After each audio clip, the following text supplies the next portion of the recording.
Okay, so let me start. Okay, so first of all, I'd like to thank all organizer for giving me this chance. Today, I'm going to tell you about inverse version of TUR and entropy production. And so this work was done with my postdoc, Tuan Bo, and my colleague in my university, Andreas Dechant. So this work is already posted in the archive. Check this number. So,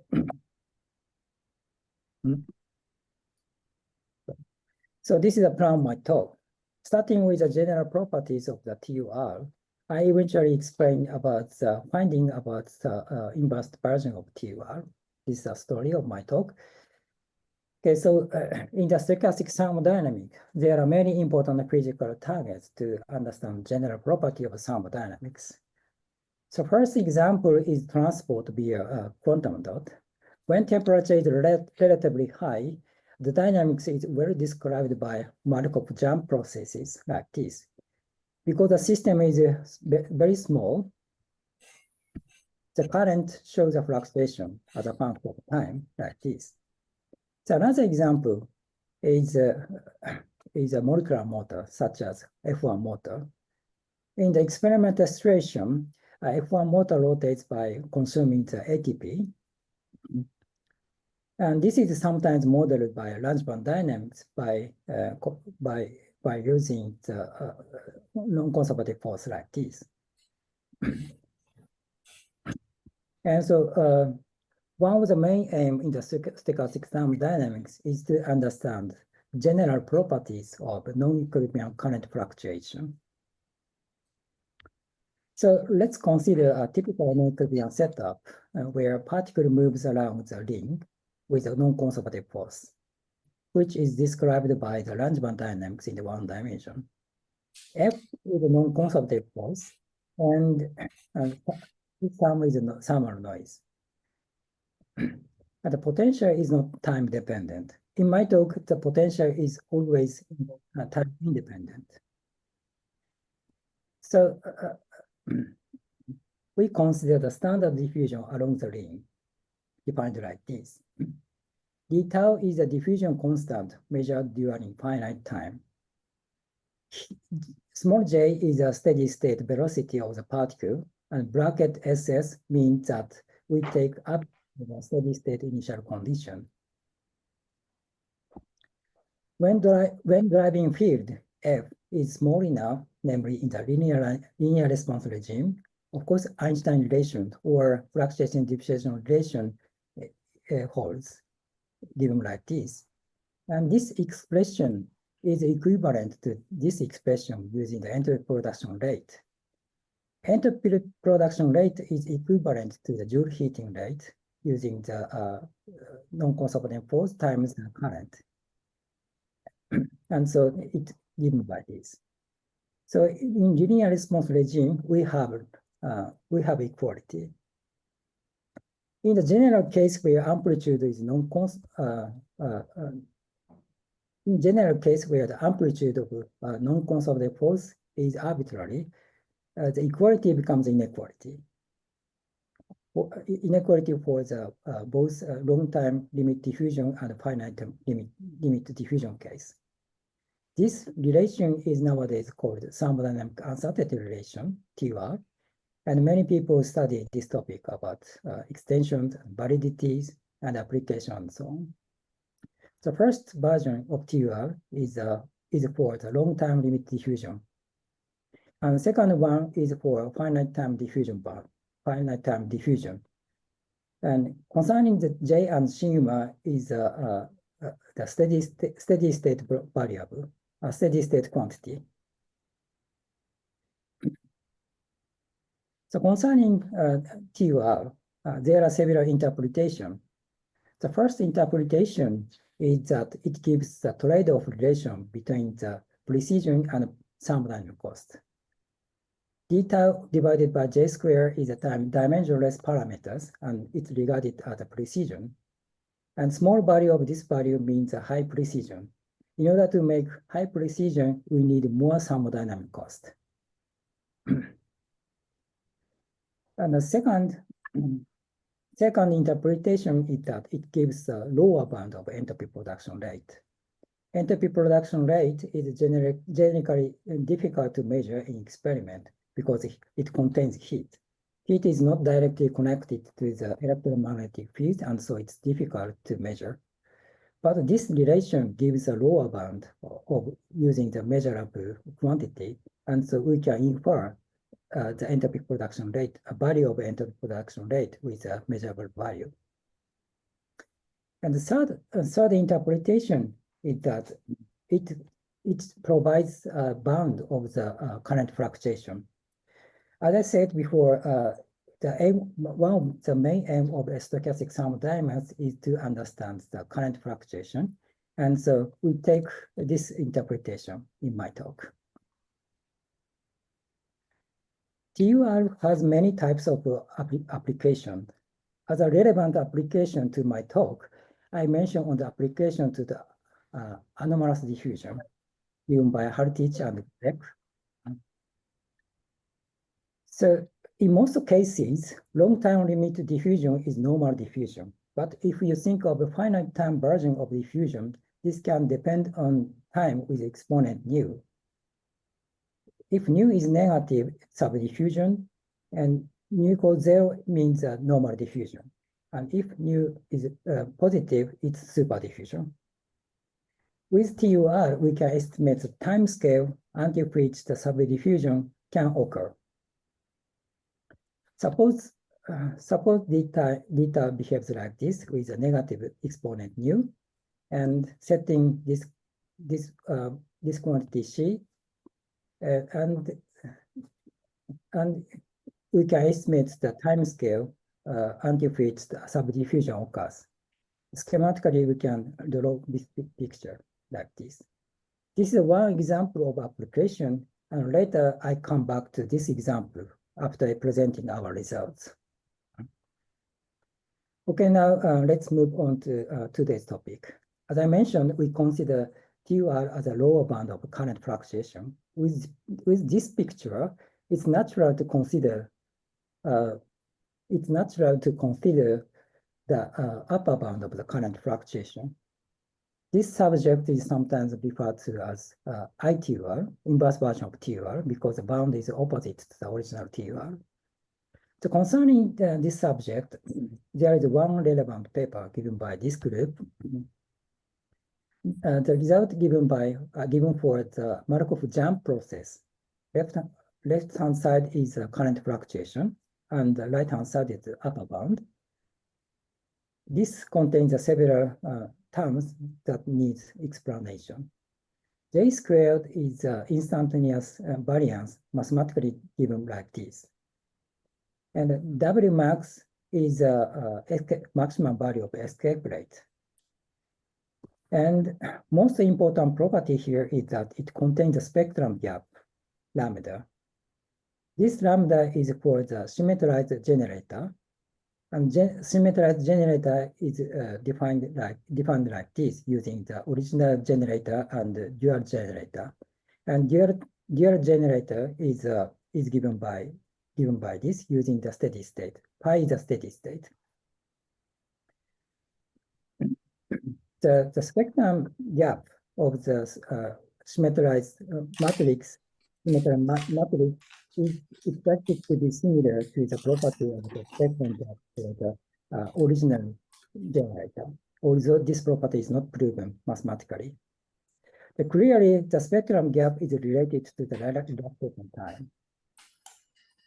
So definitely, this is a very nice result, which figures out some general aspect of the limitation of current fluctuation, telling us especially on the importance of the spectrum gap. However, we have several remarks on the inverse TUR of this expression. First remark is that this is valid only for Markov jump process for discrete state. So far, no result for the continuous variable version. And this inequality becomes trivial in the continuous variable limit because the escape rate divergent in the limit of continuous variable. Second remark is that this doesn't contain the thermodynamic quantity such as entropy production rate. Given these remarks, we have a question as follows. So is there any inverse TUR that contains thermodynamic quantities such as entropy production and is valid for a continuous variable? In addition to this, is there ITR through which physical phenomena can be understood? These are main questions that I want to address here. So very interestingly, the answer is positive. So let me explain our result first.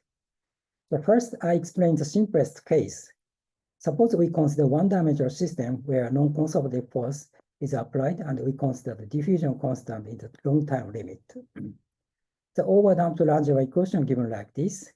dz is a local diffusion constant given by the thermal reservoir.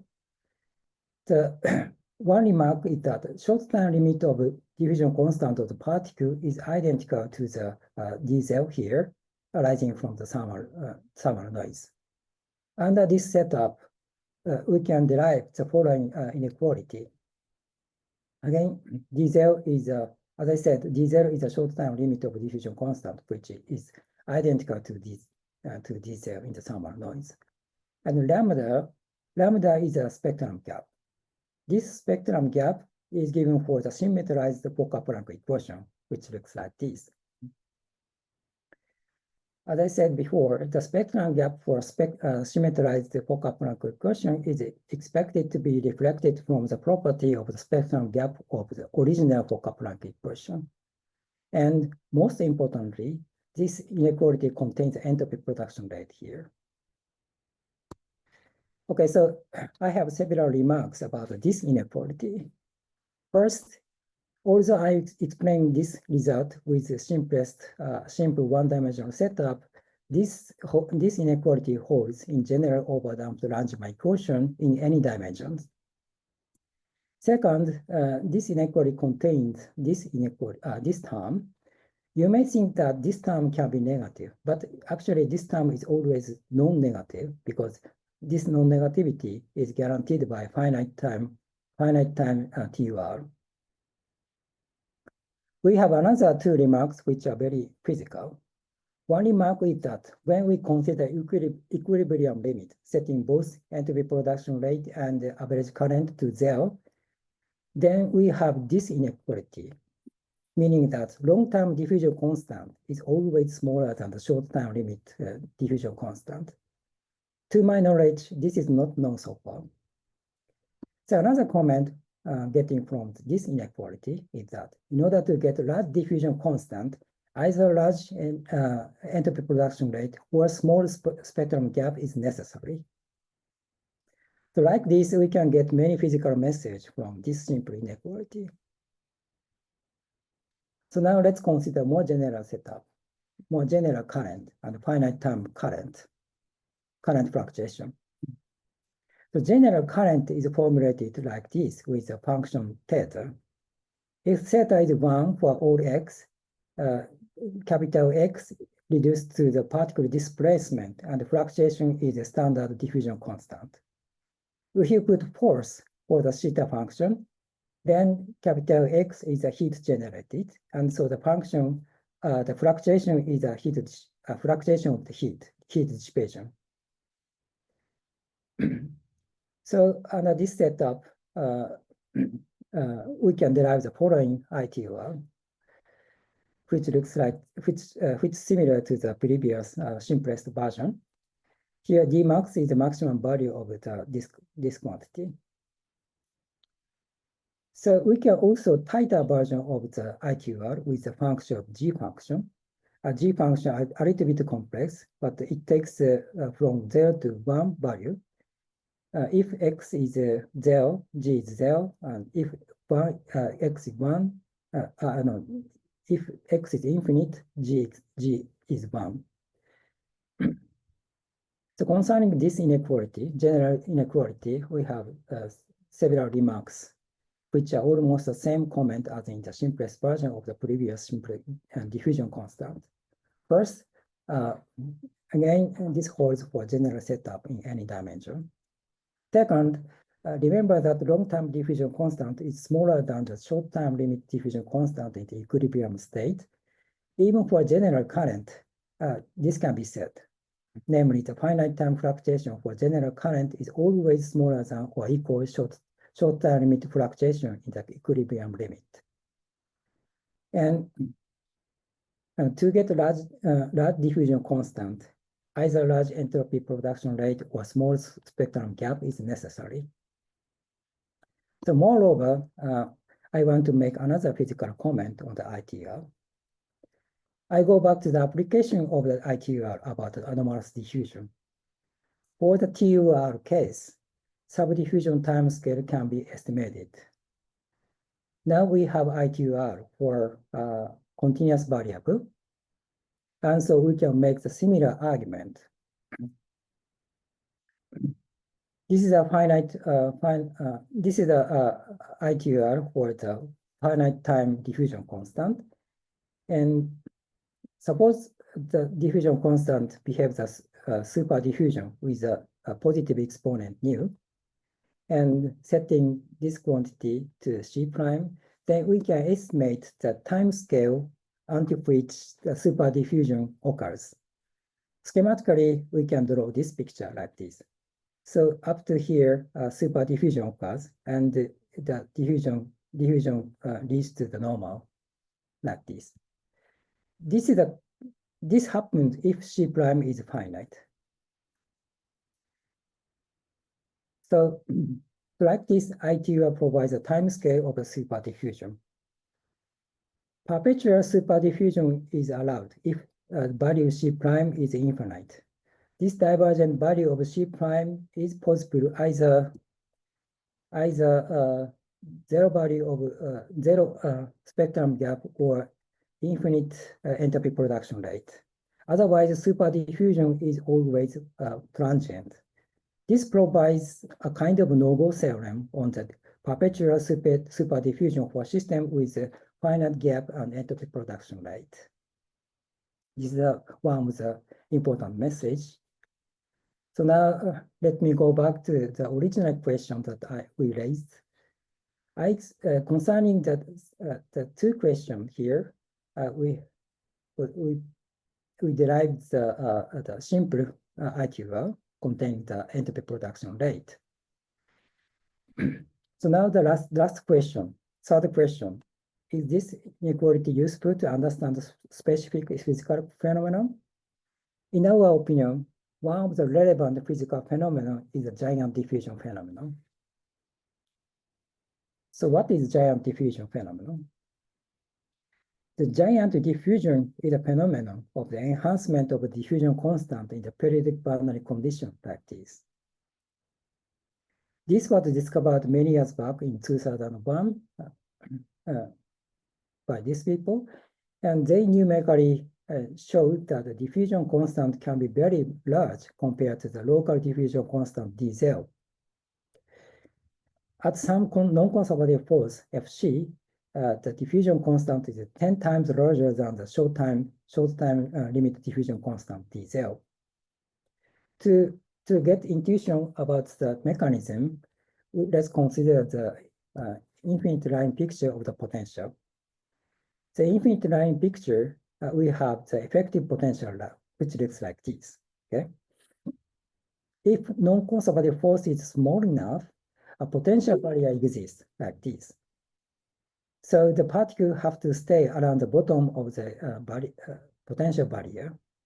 And as a result of it, the diffusion constant of the particle is similar to the local diffusion d0.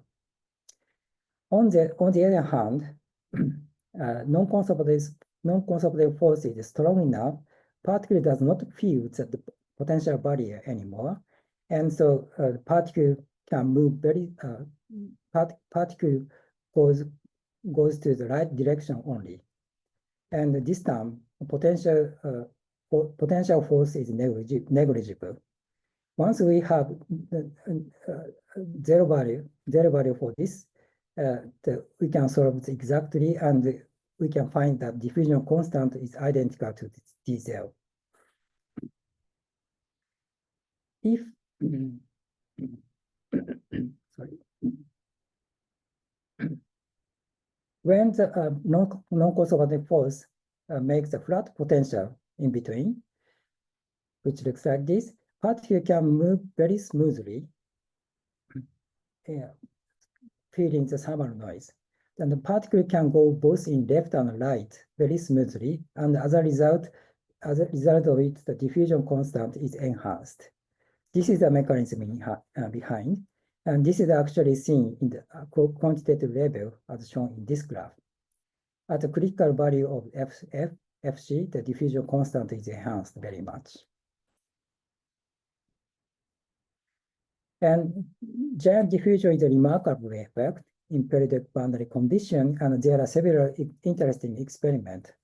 DNA polymer in periodic array and directed silica dumbbell. But the most relevant and interesting experiment is for the F1 motor. So these experimentalists show the non-trivial enhancement for diffusion constant as a function of a torque force applied. So in my talk, I don't say much about the experiment, but I would say that this phenomena is real. So now let's consider the giant diffusion numerically. Long-term limit diffusion constant is bounded from below and above using the TUR and ITUR, okay? As I explained before, to get large diffusion constant, either small spectrum gap or large entropy production is necessary. Having this in mind, let's look at the diffusion constant numerically. So we use periodic boundary condition, taking this potential, and this is a result of numerical calculation. Blue dashed curve is the numerical data for the diffusion constant. As you see, the enhancement of diffusion really occurs at the critical value of Fc. The solid red line is a ITUR bound, and the green dashed curve is a standard TUR bound. As you see, the bound really holds. And in the inset, I showed the spectrum gap and also the entropy production rate as a function of F. So as you see, around Fc, spectrum gap becomes small, and entropy production starts to increase. This scenario, this observation is consistent to the message given from the ITUR. Namely, the small lambda or large sigma is necessary for the giant diffusion. And so this is a consistent of the giant diffusion. And as you see, the ITUR can be tight for the certain value of F. So let me summarize my talk. So I addressed about the ITUR, inverse version of TUR. And we derived the simple expression of the ITUR with the entropy production rate like this. And this inequality has many physical messages, as I explained before. For example, the perpetual superdiffusion is prohibited for systems with a finite entropy production rate and the finite spectrum gap. So, and the most relevant physical phenomenon is a giant diffusion, in our opinion. So although I explained the ITUR for the continuous variable version, it's possible to derive the ITUR with entropy production rate for Markov jump process. So here, this is the expression for the Markov jump process version. And diesel is the instantaneous diffusion constant, and kappa is the maximum value of escape rate, and sigma is the entropy production rate. Like this, we can discuss about the upper bound of diffusion constant, even for discrete model, discrete version, discrete variable. Sorry. So this is my talk. Thank you very much for your attention.